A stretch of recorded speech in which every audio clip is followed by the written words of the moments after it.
नमस्कार दोस्तों, आप सभी का स्वागत करती हूँ अपनी स्टडी पावर क्लासेस में। तो आप सभी कैसे हैं? आशा करती हूँ कि एकदम स्वस्थ होंगे और मस्त होंगे। तो हम भी एकदम ठीक हैं। तो आज हम बात करेंगे जियोग्राफिक में एटीट्यूड और लॉन्गिट्यूड के बारे में डिस्कशन करेंगे कि आखिर एटीट्यूड और लॉन्गिट्यूड क्या होता है, यानी कि अक्षांश और देशांतर रेखाएं क्या होती हैं। क्योंकि आज की यह जो टॉपिक है ये बहुत ही ज़्यादा महत्वपूर्ण है, इसको समझना हमारे लिए बहुत ही ज़्यादा जरूरी है। तो आज हम आपको इसको बिल्कुल आसान तरीके से समझाने की कोशिश करूंगी। हमारी पूरी कोशिश रहेगी आपको अच्छे से समझ में आए और इसमें कोई डाउट न रहे, न कोई कंफ्यूजन रहे। तो हमारी पूरी कोशिश यही है। तो चलिए बिना देर किए टॉपिक स्टार्ट करते हैं। तो आज की यह वीडियो बहुत ही मज़ेदार होने वाली है, तो वीडियो के अंत तक जरूर देखिएगा। तो वीडियो को देखने से पहले वीडियो को लाइक करना, चैनल को सब्सक्राइब करना बिल्कुल भी मत भूलिएगा। तो चलिए बिना देर किए टॉपिक अपना स्टार्ट करते हैं। तो यहाँ क्या लिखा है, देखिए, जियोग्राफिक प्लस एटीट्यूड और लॉन्गिट्यूड। तो हम बात करेंगे एटीट्यूड और लॉन्गिट्यूड के बारे में ना। तो सबसे पहले हम जान लेते हैं कि अक्षांश क्या है ना। अक्षांश रेखा हमको जानना बहुत जरूरी है। तो सबसे पहले हम अक्षांश रेखा की परिभाषा समझेंगे कि अक्षांश रेखा की परिभाषा क्या होती है। जैसे यहाँ पे लिखा है, किसी स्थान या बिंदु की भूमध्य रेखा से उत्तर या दक्षिण की कोणीय दूरी की माप को अक्षांश कहते हैं। क्या? किसी स्थान या बिंदु की भूमध्य रेखा से उत्तर या दक्षिण की कोणीय दूरी की माप को अक्षांश कहते हैं। तो ये अक्षांश रेखा की परिभाषा है, इसे आपको याद होना चाहिए। बहुत ही शॉर्टकट में है, आपको अच्छे से याद हो जाएगा। अभी हम डायग्राम से समझाएंगे तो आपको और आसान से समझ में आ जाएगा। जैसे मान लीजिए आपने कभी ग्लोब देखा है। ग्लोब क्या है, देखा है? अच्छा, तो आप, बहुत ही अच्छी बात है कि आपने ग्लोब को देखा है। तो आपने ग्लोब को जब देखा है तो वो क्या है हमारा, वो क्या है? जो ग्लोब है वो पृथ्वी का एक लघु रूप है। क्या है? पृथ्वी का लघु रूप है। वैज्ञानिकों ने क्यों इसको, ग्लोब को बनाया? क्योंकि हमारी पृथ्वी बहुत ज्यादा बड़ी है ना। हम कैसे पृथ्वी पर अंदाजा लगा सकते हैं कि हमारी पृथ्वी पर क्या हो रहा है, कैसे हो रहा है, क्या चीजें नुकसान हो रही हैं, क्या चीजें कहाँ पे स्थित है, हम कैसे पता लगा पाते अगर ग्लोब ना होता। कठिनाई को दूर करने के लिए वैज्ञानिकों ने ग्लोब का उपयोग किया। तो ग्लोब हमारा पृथ्वी का लघु रूप है, जो कि हमारी पूरी दुनिया को ग्लोब पर दर्शाया जाता है ना। तो ग्लोब पर हमारी पूरी दुनिया बसी हुई है, जो कि पृथ्वी का लघु रूप है ग्लोब। तो इसे, तो ग्लोब पे क्या है, ग्लोब पे क्या है, ग्लोब हमारा क्या चीज को बताता है? ग्लोब हमारी पृथ्वी का लघु रूप है। ये हमारे देश को और पूरे संसार को दर्शाता है कि कौन सा देश कहाँ पे स्थित है, कौन से देश में क्या हो रहा है, किस बिंदु पे स्थित है, वो हर चीज का पता लगाता है। तो इसलिए ग्लोब बनाया गया है। तो पहले आपको अक्षांश समझ लेना चाहिए कि अक्षांश रेखाएं क्या होती हैं। सबसे पहले आपको ये जानना है कि अक्षांश रेखाएं क्या होती हैं। अक्षांश रेखा की परिभाषा बहुत ही ज्यादा महत्वपूर्ण है, इसको समझना हमारे लिए बहुत ही जरूरी है। तो यहाँ पे लिखा है, किसी स्थान या बिंदु की भूमध्य रेखा से उत्तर या दक्षिण की कोणीय दूरी की माप को अक्षांश कहते हैं। हम आपको अक्षांश रेखा को बिल्कुल डायग्राम से समझा रहे हैं, आपका पूरा फोकस यही पे होना चाहिए, समझिएगा। जैसे क्या कह रहा, हम हमारा परिभाषा क्या कह रही है कि किसी स्थान या बिंदु की भूमध्य रेखा से उत्तर या दक्षिण की कोणीय दूरी की माप को अक्षांश कहते हैं ना। तो मान लीजिए ये है हमारी पृथ्वी, ठीक, पृथ्वी है। अब पृथ्वी पर क्या कहा जा रहा है कि भूमध्य रेखा से उत्तर या दक्षिण की कोणीय दूरी की माप को अक्षांश कहते हैं। जैसे ये है भूमध्य रेखा, ठीक, 0 डिग्री भूमध्य रेखा है। ये क्या है? भूमध्य रेखा ना, ये है भूमध्य रेखा। और क्या कहा जा रहा है कि उत्तर या दक्षिण की कोणीय दूरी की माप को ना, तो ये है उत्तर और ये है दक्षिण, ठीक, ये है उत्तर और ये दक्षिण। इसको क्या कहा जा रहा है? मिलाया जाएगा तो ये क्या बन जाएगा, यानी कि कोण एक बन जाएगा ना। देखिए देखिए चारों तरफ कोण बन रहा है कि नहीं, बन रहा है ना पृथ्वी पर। तो इसी को ही क्या कहा गया? अक्षांश रेखा। क्या अक्षांश रेखा कहा गया? यही है हमारी अक्षांश रेखा। जो अक्षांश रेखा होती है ये 90-90 डिग्री का कोण बनाती है। ठीक, यानी कि 360 को 90 से गुणा करेंगे तो कितना आएगा, 90 ना। 1/4 में बांटेंगे तो पृथ्वी देखिए कि चारों तरफ एक कोण बना रही है 90-90 डिग्री का। कितने डिग्री का, 90 डिग्री का। इधर कोण बना रही है 90 डिग्री का, इधर कोण बना रही है 90 डिग्री का, इधर कोण बना रही है 90 डिग्री का, इधर कोण बना रही है। चारों तरफ क्या कर रही है, 90 डिग्री का कोण बना रही है।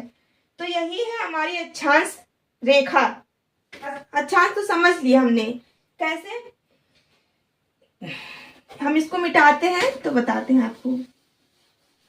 ये पता है आपको रेखाएं कितने प्रकार की होती हैं? नहीं ना, तो समझिए। पृथ्वी पर रेखा खींची गई है। पृथ्वी पर कितनी रेखाएं खींची गई हैं? 4 से 5 प्रकार की। कौन कौन सी?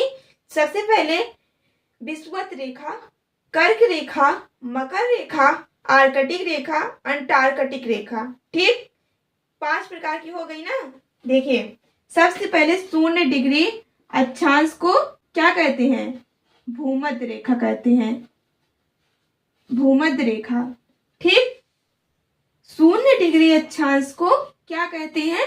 भूमध्य रेखा ना, भूमध्य रेखा। फिर उसके बाद उत्तर में जाएंगे तो उत्तरी, तो 23.5 डिग्री उत्तरी अक्षांश को कर्क रेखा कहते हैं। ठीक, 23.5 डिग्री उत्तरी अक्षांश को कर्क रेखा कहते हैं। ये है कर्क रेखा। फिर नीचे आ जाएंगे 23.5 डिग्री दक्षिणी अक्षांश को, 23.5 डिग्री, 23.5 डिग्री दक्षिणी अक्षांश को मकर रेखा कहते हैं। कौन सी रेखा कहते हैं? मकर रेखा।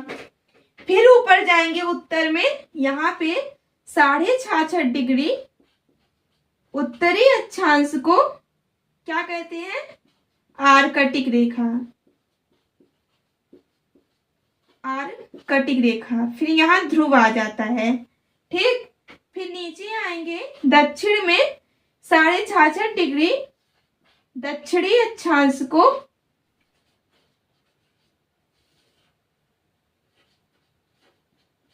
अंटार्कटिक रेखा। जब दक्षिण में आएंगे 66.5 डिग्री पर तो वहां पे अंटार्कटिक रेखा आ जाता है। ठीक, फिर नीचे ध्रुव आ जाता है। तो टोटल 5 प्रकार की रेखाएं खींची गई हैं मुख्यतः। ठीक, जैसे सबसे लंबी रेखा कौन सी होती है, ये भी क्वेश्चन पेपर में आता है कि पृथ्वी पर सबसे लंबी रेखा कौन सी खींची गई है। तो ये सबसे लंबी रेखा खींची गई है। लंबी रेखा कौन सी? भूमध्य रेखा 0 डिग्री अक्षांश पर। कौन सी रेखा? भूमध्य रेखा 0 डिग्री अक्षांश पर। ये सबसे लंबी, विश्व की सबसे लंबी रेखा खींची गई है, भूमध्य रेखा। फिर उत्तर में आएंगे कर्क रेखा, फिर उत्तर में आएंगे अंटार्कटिक रेखा, दक्षिण में आएंगे मकर रेखा और आर्कटिक रेखा। ये है उत्तर, ये है दक्षिण, ये है पूरब, ये है पश्चिम। ठीक, ये याद रहना चाहिए दिशा भी, कि दिशा कौन कहाँ पे स्थित है, वरना सब गलत हो जाएगा। ये इतना आपको समझ में आया रेखा के बारे में कि अक्षांश रेखाएं क्या हैं ना, इनके बारे में पूरी जानकारी हो गई कि रेखाएं क्या है। इससे हमने आपको क्यों समझाया कि इससे बहुत ही ज्यादा ये हमारे लिए इम्पोर्टेंट है, क्योंकि जब आप मैप देखेंगे उसमें भी ये रेखा प्रयोग की गई है। आप अक्षांश रेखा, विदेशांतर रेखा समझेंगे, इसमें ये महत्वपूर्ण भूमिका निभाई है। तो इसलिए रेखाएं भी जानना बहुत ही ज्यादा जरूरी थी। इसलिए मैंने आपको समझा दिया ताकि बाद में ये मत कहो कि मैम आपने ये तो नहीं बताया था। ठीक, आपको ये समझ में आ गया। तो अब हम इसको हटाते हैं, आपको नेक्स्ट टॉपिक समझाते हैं। ठीक,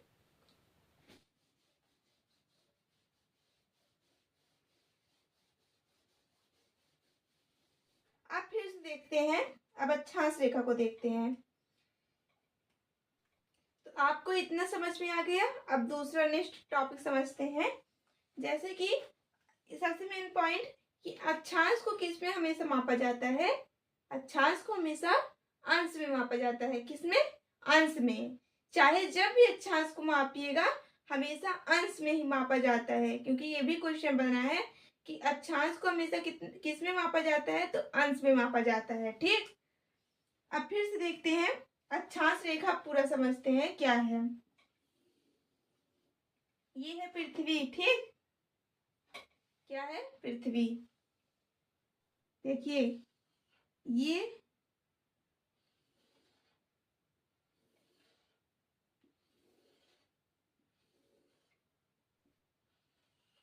क्या खींचे गए? रेखाएं पृथ्वी पर। ठीक, ये बीच का जो रेखा है ये रेखाएं हैं, ये क्या है? 0 डिग्री भूमध्य रेखा है। भूमध्य रेखा सबसे लंबी रेखा, भी हमने बताया था ना, सबसे लंबी रेखा है। अब मान लीजिए पृथ्वी पर ये रेखाएं खींची गई हैं। ठीक, भूमध्य रेखा से ध्रुवों की ओर जा रहे हैं। क्या कर रही है? लंबाई घट रही है ना। ये देखिए यहाँ पे लंबी रेखा, फिर उससे छोटी, फिर उससे छोटी, फिर उससे छोटी, फिर यहाँ पे क्या आ जाता है? एक बिंदु आ जाता है। ठीक, तो जैसे जैसे हम अक्षांश रेखा पर जैसे जैसे हम भूमध्य रेखा से ध्रुवों की ओर जाते हैं लंबाई में कमी आती जाती है। क्या? लंबाई हमारी घटती जाती है, लंबाई में कमी आ जाती है। पर एक बात समझ लीजिएगा, सबसे मेन पॉइंट ये आ जाता है कि लंबाई तो घट रही है, लंबाई तो घट रही है, लेकिन इसके बीच की दूरी कभी नहीं घटती है। इसकी बीच की दूरी कभी नहीं घटती है। लंबाई तो घट रही है, ये तो मानेंगे, लंबाई घट रही है, लेकिन कभी बीच की दूरी कभी नहीं घटती है। इसके बीच में कितने कितने का गैप रहता है? हर अक्षांश रेखा के बीच में कितने कितने का गैप रहता है? 1 डिग्री का गैप। 1 डिग्री का गैप यानी कि 111 किलोमीटर का गैप रहता है एक अक्षांश पर। जब हम एक यहां से यहां तक जाएंगे कितने का गैप रहेगा? 1 डिग्री का गैप, यानी कि 1 डिग्री का मतलब हुआ कि 111 किलोमीटर का गैप है एक अक्षांश रेखा पर। जैसे हम यहां से और यहां तक गए तो 111 किलोमीटर का गैप है हर एक अक्षांश पर। टोटल हमारी पृथ्वी पर जितनी अक्षांश रेखाएं खींची गई हैं, हर अक्षांश रेखा के बीच में 111 किलोमीटर का गैप रहता है। ये बात नोट कर लीजिएगा, बहुत ही ज्यादा इंपॉर्टेंट है, तो इसको आपको समझना बेहद जरूरी है, तो इसको समझ लीजिए। ये हमने आपको बता दिया, बहुत ही ज्यादा इंपॉर्टेंट है, इसको समझ लीजिए, हर एक पेपर में पूछा जाता है। तो ये समझ में आ गया कि अक्षांश रेखा से हम ध्रुवों की ओर बढ़ते हैं तो लंबाई घटती है, बट अक्षांश रेखा के बीच की जो गैप है वो कभी घटती नहीं है, वो समान रहती है, 111 किलोमीटर का गैप रहता है। ठीक, इतना समझ में आ गया आपको? ठीक, इतना आपको समझ में आ गया होगा, मुझे पूरी विश्वास है। हम लिख दे रहे हैं ताकि आपको कोई दिक्कत ना हो, आप इसे लिख लीजिए कहीं पर। इतना समझ में आ गया? चलिए, इतना आपको समझ में आ गया। ठीक, अब हम नेक्स्ट देखते हैं। और हमने एक बात और बताया था आपको कि अक्षांश रेखा को हमेशा अंश में मापा जाता है। ठीक, ये भी कहीं लिख लीजिए, अंश में मापा जाता है। हो गया इतना? आपको समझ में आ गया? बिल्कुल ठीक है। अब इसको हटाते हैं, फिर समझाते हैं आपको।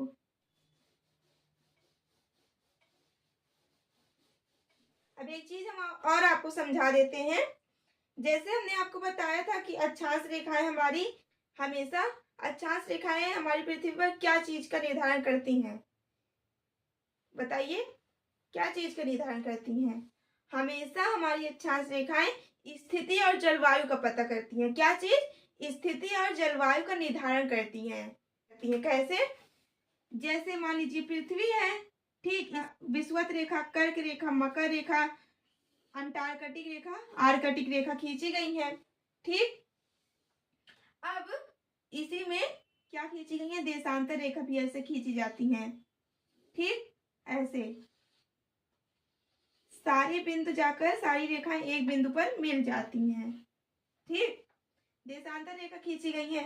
अब मान लीजिए हमको किसी स्थान का पता लगाना, मान लीजिए अपने इंडिया का पता लगाते हैं। बताइए हमारी इंडिया कहाँ स्थित है, हमारा भारत कहाँ स्थित है, किस गोलार्ध में स्थित है, किस अक्षांश रेखा पर स्थित है। ये आपने सोचा हमारा भारत किस देश पर किस अक्षांश पर स्थित है, किस गोलार्ध में स्थित है। चलो पता करते हैं। ये है उत्तरी गोलार्ध और ये है दक्षिणी गोलार्ध, ये है पूर्वी गोलार्ध, ठीक, ये है पश्चिमी गोलार्ध।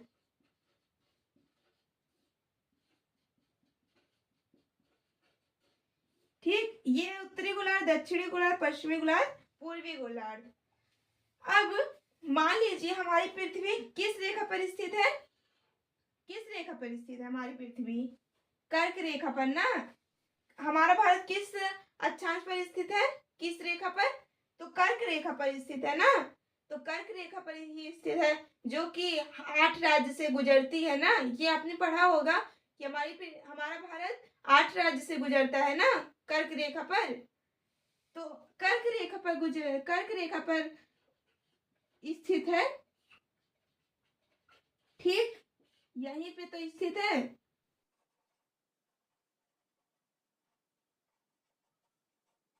यही तो स्थित है।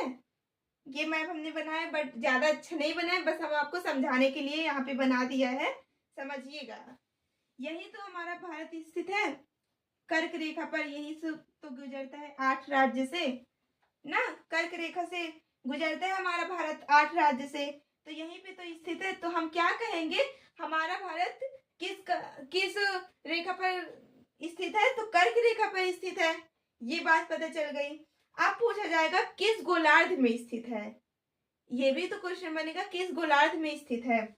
तो हमारा भारत हमेशा देखिए यहाँ पे पश्चिम में यहाँ स्थित है और उत्तर में, यहीं से हमारा भारत स्थित है यहीं पर। तो इसे क्या कहा जाएगा कि हमारा भारत उत्तरी गोलार्ध और पूर्वी गोलार्ध के मध्य में स्थित है ना। उत्तरी गोलार्ध और पूर्वी गोलार्ध में हमारा भारत स्थित है। तो इससे क्या पता चला, हमारा भारत किस रेखा पर स्थित है और किस गोलार्ध में स्थित है, किस अक्षांश रेखा से हमारा भारत गुजरता है ना। तो हमारा भारत हमेशा कर्क रेखा से गुजरता है और किस गोलार्ध में स्थित है, तो उत्तरी गोलार्ध और दक्षिणी गोलार्ध में स्थित है। तो इससे क्या पता चला, देश पता चला ना, राज्य पता चला। और भी ऐसे कई देश हैं जो हर अक्षांश पर स्थित है, हर गोलार्ध में स्थित है। आप ग्लोब कभी भी देखिएगा, वो हमेशा अपना इंडिया कहाँ दिखेगा, उत्तरी गोलार्ध और पूर्वी गोलार्ध के मध्य में स्थित है। ठीक, ऐसे ही हर देश, हर महाद्वीप ऐसे ही पता लगाया जाता है, अक्षांश और देशांतर रेखा को खींचकर। इसी तरह से कोई डाउट, कोई कंफ्यूजन नहीं। तो बस हमने आपको बिल्कुल आसान तरीके समझाया है। हमको पता है कि आपको कोई डाउट और कोई कंफ्यूजन भी नहीं होगा, आपको आसानी से समझ में भी आया होगा। ये मेरी पूरी गारंटी है, क्योंकि मैंने आपको बहुत ही शॉर्टकट में समझाया ताकि आपको कोई डाउट न रहे और अच्छे से समझ में भी आता रहे। तो आपको इसमें कोई डाउट नहीं होगा। हमने अक्षांश रेखा के बारे में पूरी जानकारी आपको दे दी है, पूरी जानकारी आपको प्राप्त भी हो गई है। तो अब इसमें तो मुझे कुछ भी नहीं लग रहा है कि बचा है आपको समझाने के लिए। तो आज बस अक्षांश रेखा के बारे में समझे, यानी कि एटीट्यूड के बारे में समझ लिए हैं अच्छे तरीके से। तो आज की क्लास बस यहीं पे समाप्त करते हैं, क्योंकि आज की यह क्लास बहुत लंबी हो जा रही थी। तो बस हम इतना ही देखेंगे आज। नेक्स्ट क्लास में हम देशांतर रेखा के बारे में पूरे डीप में समझेंगे। जैसे हमने अक्षांश रेखा के बारे में समझा, वैसे हम देशांतर रेखा के बारे में समझेंगे नेक्स्ट क्लास में। तो बस आज की क्लास हम यहीं पे समाप्त करते हैं। तो आज की क्लास कैसी लगी एक बार कमेंट करके जरूर बताइएगा। तो अगर आज की क्लास आप सभी को पसंद आई हो तो वीडियो को लाइक करना, चैनल को सब्सक्राइब करना बिल्कुल भी मत भूलिएगा फ्रेंड्स, क्योंकि अपने आपको साथ जितना मेहनत किया है तो आप उतना समझ सकते हैं तो आज की क्लास बस यहीं तक। तो मिलते हैं नेक्स्ट वीडियो में, तब तक के लिए जय हिंद जय भारत।